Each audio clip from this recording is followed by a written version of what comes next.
Hi everyone, it's Dr. E and I'm here with the video that kind of walks through some important areas of our course syllabus.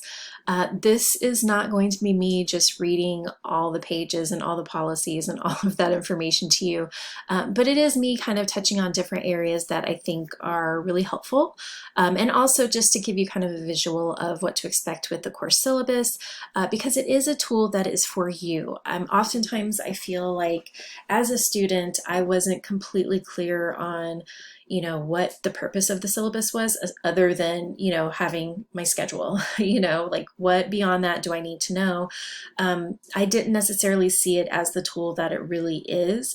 So I want to make sure that that's something that we work on in our course. And I've hopefully structured it in a way that is pretty accessible. So you have links to the different sections so that in a pinch, you go to this document. If you have questions or concerns about the class, this is a good place to start, because even though it doesn't have the full breakdown on assignments, it doesn't have the full details of the course, it is a starting point, as well as a tool for, different policies for the school, but also helpful links for students. That you may need in any course, right?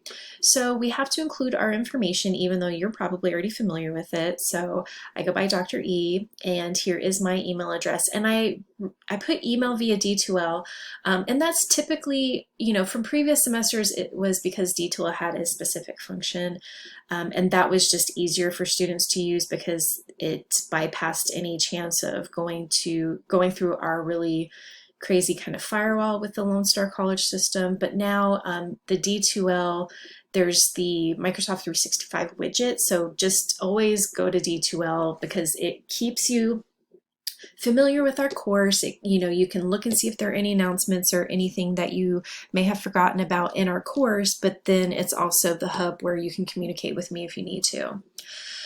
All right, so there is a general office phone, which I'm going to be completely honest, I'm not always sure how to access that because, most of us are working from home or other spaces. But I do have a Google Voice number that can be helpful. So during our student success hours, feel free to utilize that. You can also, I think, text if you have questions, but maybe not at 3 a.m. during regular business hours. That's great. But most of the time I'm going to say, let's go ahead and talk via email because we can offer more detail there, or we can set up a time to meet outside of these hours if they don't work for you. All right, so all the pertinent information, all the dates that are helpful to know throughout this summer session. So then we get into the nitty-gritty of our course, what are our learning outcomes? Everything is related to writing, right? And so I really want us to think about the goal for our course is to kind of work on effectively communicating our ideas.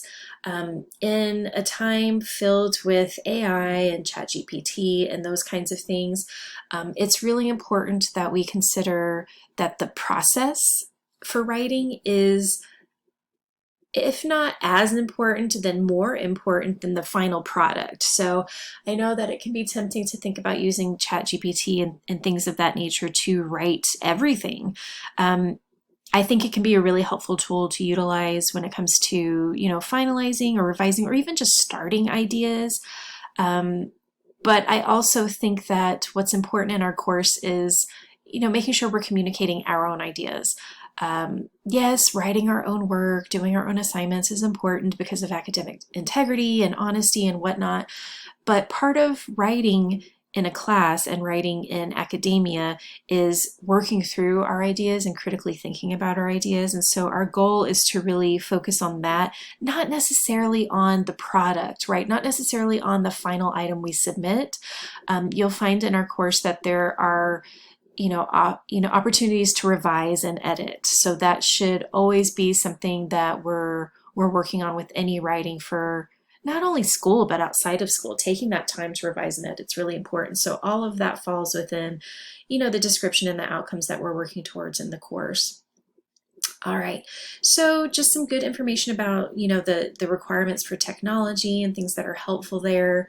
It's always good to have a basic understanding of some of these different areas and a comfort level with Dogs barking, sorry, that's going to be a common theme throughout our time together, so be prepared. So make sure that these are all things that you are comfortable and familiar with.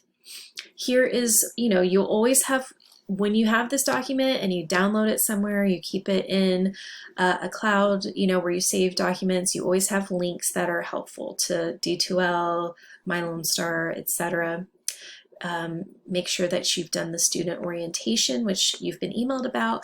And also another, like I said, bookmark VLAC, the Virtual Learning Assistance Center, because everything you need as a student is going to be available in VLAC. We'll see how long it takes to open that on my computer.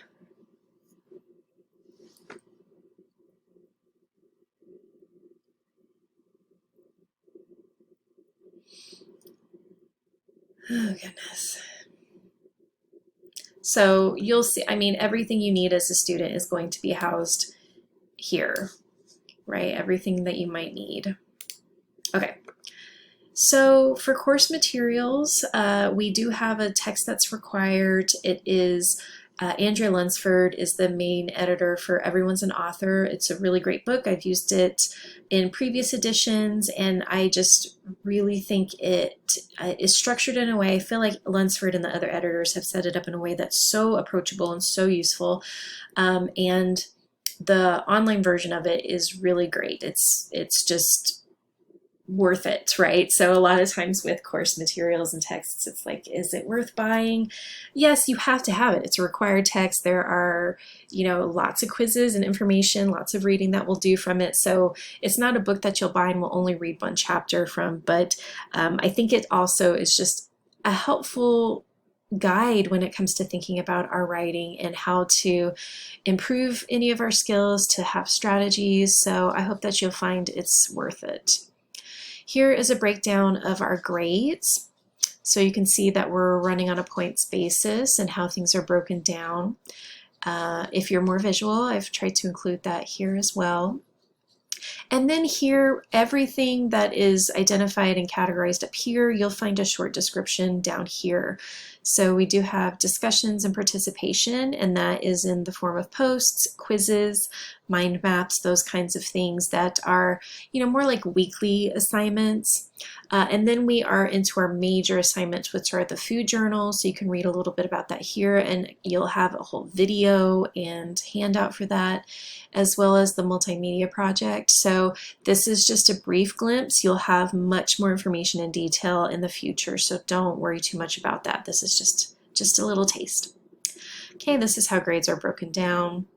And then we get into, the course policies, and for me as an instructor, so attendance is pretty important when it comes to an online course, and attendance is basically participation, right? There's, you are not required to log in at a certain time and meet with me. Everything is done asynchronously, right? We don't have a specific time meeting because some of us are in different locations. We have different job requirements, different responsibilities with kids, or we're caretakers, or whatever, may be happening in your life. But logging in regularly is going to be key because it will make sure that you are familiarizing yourself not only with D2L in the course, but with the due dates and deadlines and whatnot. So if I'm consistently seeing somebody who's not logging in, not completing assignments, then I'm just going to assume that something's going on, that things are tough, and I'm going to drop that person just to avoid them receiving an F eventually. So if you don't want that to happen, make sure that you are in touch, you are communicating with me, and that kind of thing. Okay, so if you have questions, there is that Q&A discussion area of D2L. You can send me emails if you have questions or concerns, but I also really want you to communicate with your colleagues. So take advantage of that student lounge area and the discussion board.